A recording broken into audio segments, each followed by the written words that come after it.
Wajib tahu, ini dia perbedaan pupuk kimia, pupuk organik, dan pupuk hayati.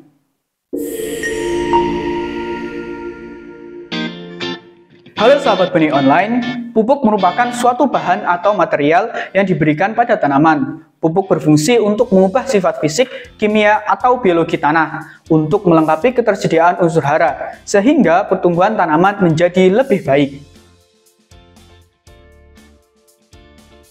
Bahan pupuk yang paling awal digunakan adalah kotoran hewan, sisa pelapukan tanaman, dan arang kayu. Sedangkan pupuk kimia pertama kali ditemukan pada tahun 1840 oleh ahli kimia Jerman. Menurutnya, tanaman memperoleh zat karbo dari udara dan beberapa unsur mineral seperti kalium, kalsium, sulfur, dan fosfat dari dalam tanah.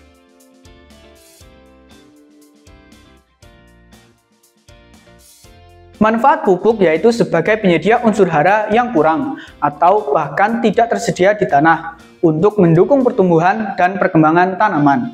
Berdasarkan hasil penelitian, ada dua manfaat pupuk yang berkaitan dengan perbaikan sifat fisik dan kimia tanah.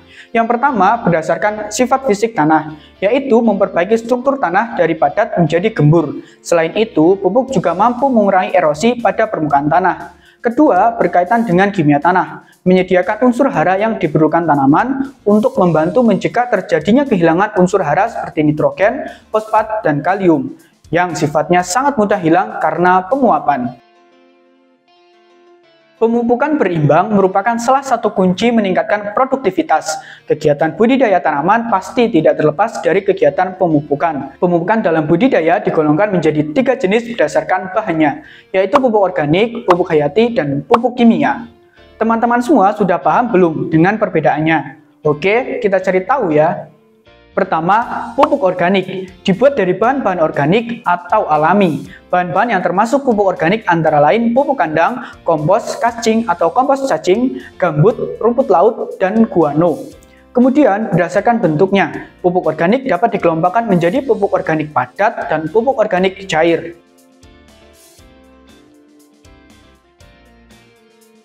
Selain itu, beberapa orang juga mengelompokkan pupuk-pupuk yang ditambang seperti dolomit, fosfat alam, kiserit atau mineral magnesium sulfat, dan juga abu yang kaya kalium ke dalam golongan pupuk organik. Kemudian, beberapa pupuk organik yang diolah pabrik, seperti tepung darah, tepung tulang, dan tepung ikan. Sementara pupuk organik cair seperti kompos tea dari hasil fermentasi kompos, ekstrak tumbuh-tumbuhan, cairan fermentasi limbah cair peternakan, fermentasi tumbuh-tumbuhan, dan lain sebagainya. Pupuk organik memiliki kandungan hara lengkap yang dibutuhkan tanaman. Bahkan di dalam pupuk organik juga terdapat senyawa-senyawa organik lain yang bermanfaat bagi tanaman, seperti asam humik, asam sulfat, dan senyawa organik lain. Akan tetapi, kandungan hara tersebut rendah. Berdasarkan hasil yang dapat diamati, kandungan hara pupuk organik lebih rendah dibandingkan dengan pupuk kimia. Pupuk organik memiliki efek reaksi yang lebih lambat pada tanaman, sehingga baik dan cocok untuk digunakan dalam jangka panjang, karena sifatnya yang tahan lama. Pupuk organik dapat menggemburkan tanah dan meningkatkan kemampuan tanah dalam penyimpanan air,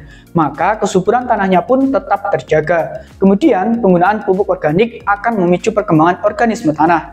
Tanah yang kaya akan organisme dapat memberikan nutrisi secara berkelanjutan, karena aktivitas organisme tanah akan menguraikan sejumlah nutrisi penting bagi tanaman.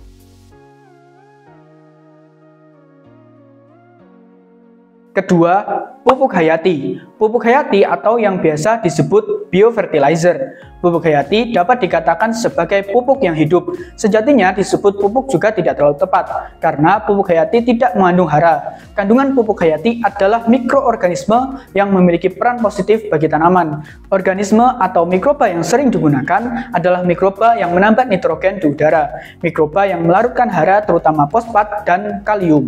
Kemudian, mikroba yang merangsang pertumbuhan tanaman. Mikroba yang menambah nitrogen merupakan simbiosis antara mikroba dengan tanaman. Mikroba-mikroba bahan aktif pupuk hayati dikemas dalam bahan pembawa, bisa berbentuk cair maupun padat. Pupuk hayati ada yang hanya terdiri dari satu atau beberapa jenis mikroba saja, tetapi ada juga yang terdiri dari bermacam-macam mikroba. Pupuk hayati memiliki peran penting dalam budidaya tanaman, yakni sebagai pembangkit tanah dan penyedia nutrisi tanaman serta menyuburkan tanah. Berikut kelebihan dari pupuk hayati. 1. Mikroorganisme membantu dalam pelarutan fosfat dan kalium, sehingga membantu tanaman menyerap nitrogen dari udara. 2. Cacing sebagai salah satu mikroorganisme membantu memperbaiki kondisi tanah secara biologis, fisik, maupun kimia.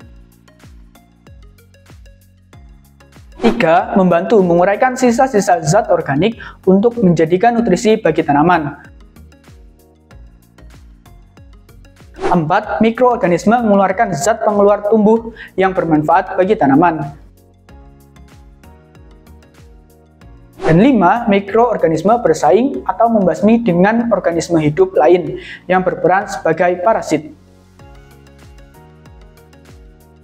Salah satu kelemahan mikroba adalah sangat bergantung pada banyak hal. Mikroba sangat dipengaruhi oleh kondisi lingkungannya, baik lingkungan biotik maupun abiotik. Jadi, pupuk hayati atau biofertilizer yang cocok di daerah subtropis belum tentu efektif di daerah tropis. Demikian juga biofertilizer yang efektif di Indonesia bagian barat belum tentu efektif juga di wilayah Indonesia bagian timur. Akan tetapi, manfaat dan kegunaan pupuk hayati sangatlah diperlukan oleh tanaman.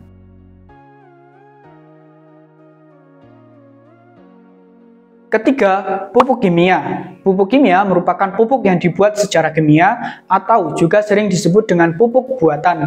Pupuk kimia bisa dibedakan menjadi pupuk kimia tunggal dan pupuk kimia majemuk. Pupuk kimia tunggal hanya memiliki satu macam hara, sedangkan pupuk kimia majemuk memiliki kandungan hara yang lengkap. Pupuk kimia yang sering digunakan seperti urea, ZA, TSP, DSP, KCl, dan MOP. Sedangkan pupuk kimia majemuk biasanya dibuat dengan mencampurkan pupuk-pupuk tunggal. Komposisi haranya juga bermacam-macam tergantung produsen dan komoditasnya. Pupuk kimia memiliki banyak manfaat seperti 1. Kandungan unsur hara pada pupuk kimia lebih besar dari pupuk organik. 2. Unsur hara yang terkandung dalam pupuk kimia lebih cepat terurai dan mudah diserap tanaman. Dan 3. Efektif reaksi pupuk kimia lebih cepat pada tanaman. Nah, kemudian kekurangan pupuk kimia juga perlu diperhatikan ya, yaitu 1. Meningkatkan keasaman tanah. 2. Zat hara yang ada pada pupuk kimia mudah hilang karena erosi. 3. Penggunaan pupuk kimia dalam jangka waktu panjang kurang baik bagi struktur tanah dan mengurangi kesuburan. 4. Penggunaan pupuk kimia dapat membunuh organisme tanah sehingga akan merusak ekosistem. 5. Pupuk kimia memiliki kandungan sintesis anorganik yang kurang baik bagi kesehatan jika diaplikasikan pada tanaman dengan secara berlebihan. 6. Karena mudah terurai atau hilang, aplikasi pupuk kimia perlu terus dilakukan. Hal inilah yang merugikan karena harga pupuk kimia yang relatif mahal. Gimana teman-teman? Sekarang sudah tahu kan perbedaan antara pupuk organik, pupuk hayati, dan pupuk kimia? Karena kita sudah tahu, jadi harus bijak dan tepat sesuai kebutuhan tanaman ya, agar pertumbuhan serta produktivitas tanaman meningkat. Jika suka video ini bisa like, jika bermanfaat boleh di-share, dan jika ada yang ingin ditanyakan boleh komen di kolom komentar di bawah. Dan jangan lupa subscribe. Terima kasih, sampai jumpa di video berikutnya. Dah.